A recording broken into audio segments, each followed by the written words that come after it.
Magandang araw po sa inyong lahat. Sa John Abukal YouTube channel po ito. Kung bago po kayo sa aking channel, touch all the bell para updated kayo kay YouTube sa aking mga bagong videos. Ang tatalakayin po natin ngayon mga ka-vloggers, itong pagiging marketing officer natin sa Valiant Security Training Center. So makikita nyo po yan, ayan yung pagiging legitimate natin sa pagiging isang marketing officer sa Valiant Security Training Center.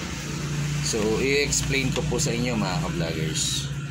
Ang ino-offer po ng Valiant Security Training Center ay isang security training. Meron po tayong pagkaiba-iba. Ito po yung tinatawag nating pre-licensing training course, yung PLTC. Ito po yung mga baguhan at first timer na magti-training. At meron po kaming ino-offer na study now pay later. Lalong-lalo sa mga walang gagastusin, yung walang budget, sagot na po ng Valiant ang inyong lisensya, ang pagkain sa habang nagti-training, ang accommodation, at hanggang sa pagka-duty nyo. At pati uniform po, bibihisan kayo ng Valiant. Ito po ay salary deduction. At kapag nag-duty na po kayo, saka po ito unti-unting kakaltasin ng Valiant. Napakalaking tulong po ito sa mga gustong magkaroon ng trabaho. Napakaganda po nito. Ito po ay legit. At ang ating presidente at CEO po ay walang iba, si Ma'am Vicky Ballesteros. Yan lang po ito sa harap ng Kamkrame sa Valiant Security Training Center po, sa 107 Boni Serrano Avenue, Krami, Quezon City. Ayan po. At marami na po tayong branches nationwide sa buong Pilipinas. So, nakapasok po tayo bilang isang marketing officer. Meron naman po tayong retraining course. Yung retraining course po, ito po yung mga magre-renew ng lisensya. At doon nga po pala sa study now pay later, 7 to 10 days po yun. Even dati ka nang nag-security ay daan-daan ka pa po sa in-service training course. At meron po silang height limit, 5'6" pataas po sa lalaki at 5'2" pataas naman po sa babae.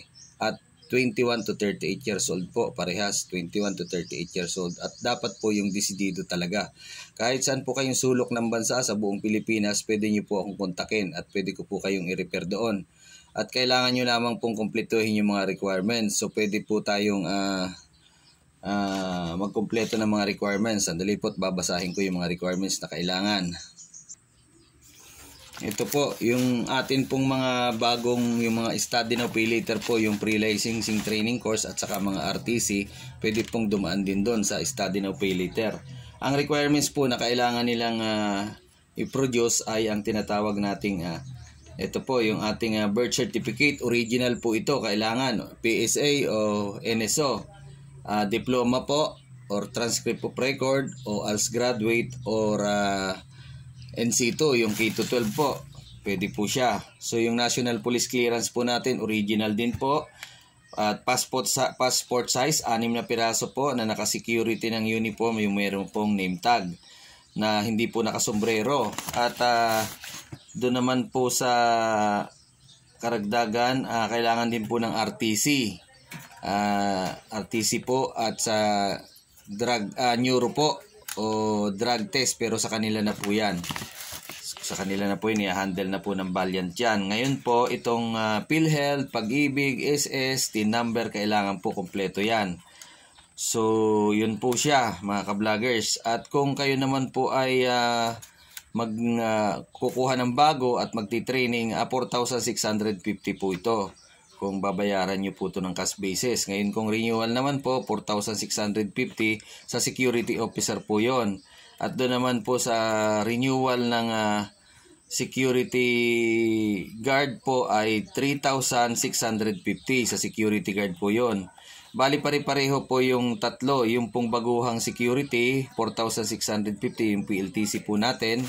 Yung tinatawag natin yung pre-licensing training course, yung NC1. At yun naman pong retraining course, yung RTC NC2, National Certificate Level 2, yun po yung 3,650. Yung new po, 4,650. SO new, SG new, 4,650. At SG new, 4,650. At SG renew, 4,650. At yun naman po ating CCTV operator ay 2,500 po. At yung PSPA po, yung Private Security Protection Agent po course, yung Protection Agent o VIP Bodyguard po, ito po ay 18,000. Negotiable pa po, 1,000 registration. Then kung nandun na po kayo ay another 5,000 for payment, down payment. At pwede nyo na pong hulugan yung mga natitira hanggang kayo nagtitraining. Kailangan nyo lang pong matapos. Pag natapos ng training, nang sa ganun ay makuha nyo ang inyong mga lisensya. So 18 days, 20 days po ito yung training at 18,000 negotiable. Pwede po kayo mag-stay in doon sa barracks namin sa Antipolo, doon sa training camp. So mababait po ang ating mga empleyado doon. Nandun po si Ma'am Jimmy at ang ating mga gagaling na trainer. So ayun po. Ang pagpapalakad naman po ng ating mga license ay minimum 1,500 po yung ating pong down payment for renewable o baguhang security license. So yun po. At then meron po tayong training. Yun nga po 7 days sa renewal at 15 days po sa baguhan o PLTC. So yun po, tatalakayin nga po natin ang mga concern. So doon po sa retraining course, ito po 5 years na. 1 to 3 weeks o hanggang isang buwan po ang processing. So kailangan po natin maghintay at magtiyaga.